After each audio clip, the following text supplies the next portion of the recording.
এখান থেকে 13 থেকে 19 কাকারা আছে। 13 থেকে 19-এর সাউন্ড হয়, সাউন্ড হয় এরকম এরকম ভাবে না। 13 থেকে 19 বয়সটা হচ্ছে আওয়াজের বয়স। আমি যেই কথাটা বলার চেষ্টা করতেছি তোমাদের সবাইকে, পৃথিবীর ম্যাপের কোন জায়গায় আছো কিচ্ছু আসে যায় না এখন।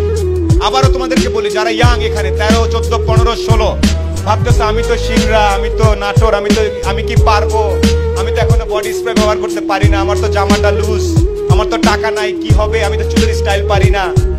এই কথাগুলো প্রথমে মনে হয় আমাদের, আমি তো গরিব, এটা কি হবে, ঢাকার ছেলে পেলে কি সুন্দর করে ইংরেজি বলে, বাপরে বাপ। এইখানে সফল যারা কেমন তারাতে আজকে এমন অনেকজন আছে এখানে, police officer, army officer, doctor, lawyer, সরকারি কর্মকর্তা, এমন অনেক আছে। তোমাদের এই মাটি থেকে গেছে না। 13 থেকে 19 এইভাবে কথা বলে না, 13 থেকে 19 অনেক চিৎকার করে কথা বলে, গেছে এইভাবে কথা বলতে হবে। 13 আর 19 যদি এরকম করে কথা বলো, তাহলে আমাদের বয়স হলে তো একদম এভাবে আসতে হবে। আমি চাই আগামী 5-7 মিনিট আমি যতক্ষণ কথা বলবো ইচ্ছা মতো চিল্লাবা। আমি জানি তোমরা রাতে ওই গান শোনার জন্য চিল্লানোটা অফ করে রাখছো। আমি একটা কিছু কথা বলি, 13-19-এর যারা আছো, আমার নাম সোলায়মান সুখন, আমার বয়স, আচ্ছা এটা না বলি, হ্যাঁ দেখা বোঝা যায় না। আমি এখনো এটা অনেক জায়গায় বলেছি, একটু উদাহরণ দেই। যেহেতু আজকে মন্ত্রী মহোদয় ডেকে এনে এত বড় উঁচু একটা স্টেজে বসাইছে, তার মানে আমি বোধহয় কিছু একটা করছি লাইফে। নাহলে তো ডাইকা নিয়ে ঢাকা থেকে আবার প্লেনে করে নিয়ে আসে, আনার কথা না। পৃথিবীতে একটা জিনিস মনে রাখবা, বিনা পয়সায় কিছু হয় না। তুমি কিছু দিলে তারপরে তুমি কিছু পাবা। এটা সবচেয়ে আমাদের সবার মন খারাপ হয় যে আমাকে ডাকলো না কেন, আমাকে সম্মান দিল না কেন, আমাকে ট্যালেন্ট পুলে বৃত্তি দিল না কেন, কারণ তুমি ভালো একটা খাতা জমা দিতে পারো নাই। এই জন্যে আমি আবারও ব্যাক করি, আমি সোলায়মান সুখন। আমার কৈশোর পর্যন্ত 16-17 বছর পর্যন্ত ঈদে যদি আমি প্যান্ট নিতাম, তাইলে আমার ভাই জামা নিতে পারবে, এইরকম পরিবার থেকে আমি উঠে আসছি। আমার বাবা ছিলেন আর্মির একজন সার্জেন্ট, যেটাকে আমরা হাবিলদার বলি। আমরা ছিলাম 5 ভাই বোন। সে অবস্থা থেকে আল্লাহর রহমতে এখন অনেক ভালো জায়গায় আছি। এই গল্পটা ছোট্ট করে একটু বলবো। আমি নর্মাল বিভিন্ন জায়গায় পড়াশোনা করছি।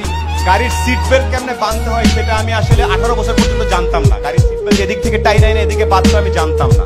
আমি জানতাম না ওই পারফিউমের নাম কি, এগুলো জানতাম না। এখন আমি একটা জিনিস জানতাম, একমাত্র জ্ঞান অর্জন করলে, একমাত্র পরীক্ষার রেজাল্ট গুলা ভালো করলে সামনে কোনো না কোনো ভাবে আমার জীবনে পরিবর্তন আসতে পারে। এখানে পরীক্ষার রেজাল্ট ভালো কার কার আমি আওয়াজ শুনতে চাই। 13 থেকে 19 আওয়াজ শুনতে চাই ভালো ছাত্রছাত্রীদের। এখানে প্রত্যেকে ভালো ছাত্রছাত্রী আমি জানি। আমি আজকে লিস্টে পড়েছি, পলক ভাই প্লেনে আসতে আসতে বলছিল যে এত ছেলে মেয়ে, এত কৃতি সন্তান, আমি কিভাবে ছবি তুলবো একসাথে, আমার তো পুরো মাঠ লাগবে। সিংড়ার মতো একটা জায়গায় এতগুলা মেধাবী ছেলে মেয়ে তৈরি হচ্ছে। একটা সাজেশন তোমাদের সবার প্রতি, যারা তরুণ এখানে, যখনই চিন্তা করবা, এনি টাইম তোমার বয়স 14, তুমি একভাবে চিন্তা করবা যে আমি, আমার বয়স 14, নিউ ইয়র্কের একটা 14 বছর, আমেরিকার একটা 14 বছরের ছেলের সাথে যদি আমি 1 ঘন্টা কথা বলি, ও জিতবে নাকি আমি জিতবো। এই স্টাইলে যদি যেতে পারো, তাইলে তুমি একটা কিছু হওয়ার চান্স থাকে না। অনেক আগেই বলতে পারবো না ভাই আমি, কেন আমেরিকার ছেলেটা কি দেখে, ও যা দেখে তুমিও তাই দেখো। ইন্টারনেট আছে না, আমি তোমাদের শেখ কামাল ডিজিটাল ল্যাব দেখে আসছি। আমি জানি এই আমতলা ইন্টারনেটের কারণে ছেলে পেলে এসে বসে বসে কাজ করে, আমি জানি এটা। আমেরিকার ছেলেটা যে ইন্টারনেট ইউজ করতেছে, তুমি একই ইন্টারনেট ইউজ করতেছো না? কে কে আওয়াজ না? ভাইয়া আমি তো ইন্টারনেটে খালি গান দেখি আর একটু ফেসবুক করি, তাইলে হবে না। আবার একটু বলি কিছু কিছু বেসিক জিনিস। আজকে এই প্রোগ্রাম নাচা গানা শেষ হয়ে সবাই চলে যাওয়ার পরে বাসায় যাবা, শাওয়ার নিয়ে ঘুমানোর আগে একটু দাঁড়ায় বলবা, একটা লোক আসছিল কালো করে, ভাঙ্গাচোরা, দেখা তো খুব একটা ভালো মনে হলো না, বাট উনি একটা কথা বলছে। আমি যদি নিজেকে পৃথিবীর যে কোনো মহাদেশের 14-15 বছরের একটা ছেলে বা মেয়ের সাথে সমান সমান দাঁড়ায় 1 ঘন্টা কথা বলার মতো ক্যাপাসিটি না থাকে, তাহলে আমি আর অনেক পিছায় আছি। এই সাহস কার কার আছে? আমেরিকার একটা ছেলের সাথে 1 ঘন্টা, আয় বাবা তোর সাথে আলাপ করি, আয় তোর একটা চলন বিলের স্টাইল শিখায়, আয়, এটা কে কে করতে পারবে? নাকি উল্টা, ওরে বাবা আমেরিকা, ওরে বাবা ঢাকা, বনানী, দৌড় দে উল্টা দিকে, এইসব না। ফুল কনফিডেন্স সহ যখন আগাবা, প্রতিযোগিতামূলক পরীক্ষা হোক, ব্যবসা হোক, বিদেশের স্কলারশিপ হোক, সব দৌড়ায় দৌড়ায় তোমার কাছে আসবে। বাট তুমি বলছো ভাই আমি সব চাই, কিন্তু টাইম দিতে না ভালো লাগে না। ইংরেজি বই পড়লে উল্টা দিকে দৌড় দেই, বাংলা দেখলে এদিকে দৌড় দেই, অঙ্ক বই দেখলে খাটের তলায় ঢুকে যাই, তাহলে তো হবে না। জীবনটা কেটে যাকে এইভাবে আমতলায় বসে বসে, এটা করলেও হবে না। আমার পেছনে একজন পিটি লোক বসে আছেন, এই যে ইয়াং ছেলে, হ্যান্ডসাম, পুরো নায়ক বানানো যাবে না? যাবে? সে IBA বিভিন্ন জায়গায় পড়াশোনা করছে, অনেক পারিবারিক ব্যাকগ্রাউন্ড, চাইলেই সে আমেরিকার লন্ডনের যে কোনো একটা ইউনিভার্সিটিতে পড়তে চলে যেতে পারতো, যায় নাই। তোমাদের সবার জন্য স্কুল বানায় কাজ করতেছিল, আজকে সেই ইউনিভার্সিটি তারা ডাকে, একটু আসবেন, 15 দিন একটু টাইম দিবেন। পৃথিবীর টপ 5 ইউনিভার্সিটি, একটা ইউনিভার্সিটি ওনাকে চাচ্ছে, আপনি একটু আসবেন, আমাদের সাথে একটু কথা বলবেন। কত বয়স? 24 হবে। এই বয়সে পৃথিবী মাথায় ফেলতেছে, সবাইকে ছাড়াই যাচ্ছে। এইরকম স্বপ্ন এখানে কে কে দেখো? কে দেখো? সাউন্ড। তোমরা আজকে হয়তো ওখানে বসে আছো, এখানে আসতে পারছো না, এমন কিছু করবা এই যে এখানে যারা বসে আছেন মান্যগণ, ওনারা এসে জিজ্ঞেস করবে, এই শহরে আসার পর জিজ্ঞেস করবো কোথায়, কি অবস্থা, ভালো আছে? ওনারা যাতে তোমাকে ডেকে ডেকে নিয়ে যেতে চায়। আবার মনে রাখবা, এমনি এমনি কেউ কাউকে ডাকে না। আইদার তোমার মনে করো না ভাইয়া আমি এন্টারটেনমেন্ট ইন্ডাস্ট্রিতে যাবো, তাহলে সেই রকম হইতে হবে চেহারা ছবি, যাতে হলিউডের কেউ দেখলো বলে ওর বাপরে বাপ কোথা থেকে আসছে। আমি অলরেডি একটু দেখছি একটু আগে, ওর নামটা আমি ভুলে গেছি। আবার মনে করো তুমি ভালো পড়াশোনা করতে হবে, এমন ভাবে পড়াশোনা করবা জাফর ইকবাল স্যার থেকে শুরু করে যারা আছে ম্যাথমেটিশিয়ান, সায়েন্টিস্ট যারা, তারা ডাকবে। নাটোরের একটা ছেলে বোধহয় এই প্রোগ্রামটা সলভ করে ফেলছে, এই প্রবলেমটা। নাসা থেকে যাতে তোমাকে ডাকে, ভাইয়া নাসার কি প্রবলেম এটা আমি কেমনে বুঝবো? ইন্টারনেট সব আছে। আমার লাস্ট সাজেশন যেটা তোমাদের প্রতি সবার প্রতি থাকবে, আমরা যারা একটু দূরে থাকি, আর্থিকভাবে যারা একটু খারাপ থাকি, তাদের মধ্যে একটা হীনমন্যতা তৈরি হয়। আমি কি পারবো?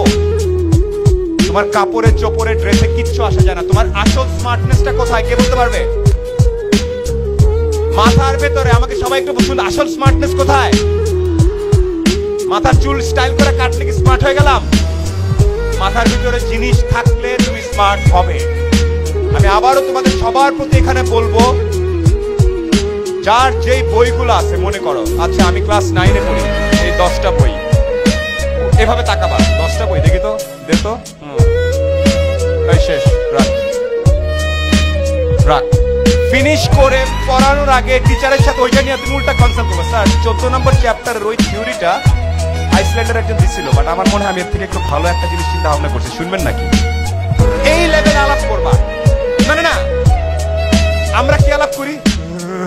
বই কেনাকে লেখছে, যা লেখছে ঠিকই লেখছে, ওকে নো। প্রত্যেকে এখানে একটা জিনিস মনে রাখবা, কেন জিজ্ঞেস করবা সবকিছুতে। পাতায় লিখে দিচ্ছে, বই লিখে দিচ্ছে, কেন? এটা কেন করছে? এটারই কেন উত্তর পাবা না, ওটা নিয়ে তাল গাছ জাম গাছে ঘুরতে থাকবা, চিন্তা করতে থাকবা যে কেন। এটাও জিজ্ঞেস করবা যে এখানে একজন লোক দাঁড়ায় সেরকম এরকম করে কথা কেন বলতেছিল। কারণ এভাবে কথা না বললে তোমরা মনোযোগ দিতা না। আমি যদি বলতাম শুধু আজ আপনাদের সামনে আমি দুটি কথা বলবো, তাহলে তোমরা বলতা ঠিক আছে, ওকে ওকে বাই, তাই ফেসবুক বের কর। সবকিছুর কেনটা যখন বুঝতে শিখবা, তখন সবকিছু তোমাদের কাছে অনেক ক্লিয়ার হবে। এখন থেকে কি জিজ্ঞেস করবা? কেন। এখন থেকে যেখানে কথা হবে, যেই রচনা লিখবে, যেই পরীক্ষায় যাবে, যেই জিনিস করবে, কেনটা খুব ক্লিয়ারলি বুঝবে। ওকে কেন পাত্তা দিচ্ছে, আমাকে কেন দিচ্ছে না, আমার কি করা উচিত। ওকে, বেসিক কিছু জিনিস বলি। ইউনুস স্যার বলে গেছেন খুব চমৎকার করে, 13 থেকে 19-এ অনেক রকম ওই যে রঙিন চশমা মনে হয়, হেভি বিকেল বেলা চুলটা আছড়ায় বেরোলাম, ফুরফুরা বাতাস, নিজেকে দেখবে সিনেমার হিরো এরকম করে উঠতেছে মনে হয়।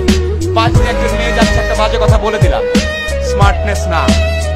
এই বয়সে প্রত্যেকটা ছেলেকে বলবো, কোনোদিন যেন ইফটিজিং এর মতো একটা বাজে জিনিস তোমার মাথা থেকে বের হয় না। একটা রিয়েল পুরুষ, একটা রিয়েল ছেলে স্মার্টনেস দেখানোর জন্য কখনো কাউকে উত্তক্ত করে না।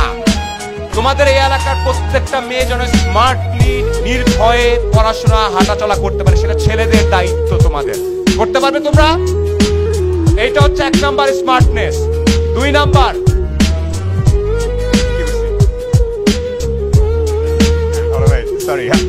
কেন এটা একটা। দ্বিতীয় হচ্ছে ভাই পরীক্ষার প্রশ্ন অনেক টাফ, কি করবো এইসব না। যেটা দিতে চাও, ডাক্তারি, ইঞ্জিনিয়ারিং, মেট্রিক, যাই দিতে চাও, গত 10 থেকে 15 বছরে ওরা কি প্রশ্ন করছে, কেন করছিল, কোনটা কঠিন ছিল, কোনটা টাফ ছিল, সব পড়াশোনা শেষ করে তারপরে বলবো আচ্ছা দেখি এই বছর কি আসে। তুমি এই বছরই প্রিপারেশন না নিলে গত 10-12 বছরের কিছু জানো না, তাহলে কেমনে হবে? আচ্ছা আরেকটা, আচ্ছা ঢাকা শহরে বাংলাদেশ ইংরেজি শুনতে খুব ভালো চলে, ইংরেজিটা একটু শিখতে হবে। কি করা যায়? আল্লাহ, ঢাকায় তো যাইতে পারি না, কোচিং করতে পারবো না, ইংলিশ স্পোকেন ইংলিশ করি নাই, কেমনে করবো? ইন্টারনেটটা কেন আছে? গুগলে, ফেসবুকে আরেকজনের দোস্তের ছবিতে গিয়ে চমৎকার হয়েছে আপা, আপনার ছবিটা ভালো, এগুলো না লিখে ভালো ভালো করে জিনিসপত্র দেখা শুরু করো। এখানে ইংরেজিতে ভালো কয়জন? আর যদি কোনো কিছু না, এই হাত তোলা নেই কেউ, এই কেউ হাত তুলে ইংরেজিতে ভালো কয়জন? আমি হ্যালো বলবো, ইংরেজিতে হ্যালো উত্তর দিবা, সবচেয়ে সহজ ইংলিশ হ্যালো। এই তো। আর যদি কোনো কারণে কোনো পড়াশোনা নিয়ে ঝামেলা হয়, এই পিছনে কে বসে আছে? 10 মিনিট স্কুলের আয়মান সাহেবের স্কুলে সব পাওয়া যায়, কোথাও যাইতে হবে না। আমি যদি এখন কেমিস্ট্রি পড়তে চাই, খালি এটা বের করে এই যে শেষ। এই কাজটাই 99% ছেলে মেয়ে করে না, কারণ জিনিসটা অনেক সহজ মনে হয়। আচ্ছা কালকে করব, পরশু করব, এই করতে করতে দেখে বয়স 45 হয়ে গেছে, বাকি বন্ধু বান্ধব এইখানে চলে গেছে, আমি এখনো কি হইলো। তো এই জায়গাটা তোমাদেরকে একটু চেষ্টা করতে হবে। আর ফাইনালি আরেকটা কথা বলি, একটা জিনিস, যারা 13 থেকে 19, বাবা মাকে সম্মান করো।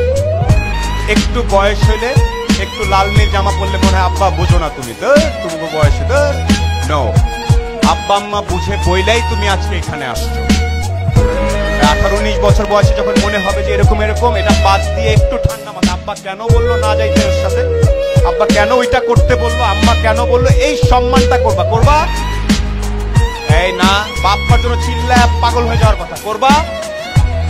এই যে এটা হচ্ছে কথা। ফাইনালি আমাদের বলার কিছু নাই অ্যাকচুয়ালি, তুমি যা চাও জানতে তার সবকিছুই আমাদের যে আইসিটি প্রতিমন্ত্রী ওনারা অনেক কিছু করছেন, ডিজিটাইজেশন করছেন, ইন্টারনেট, কম্পিউটার, ল্যাপটপে সব আছে।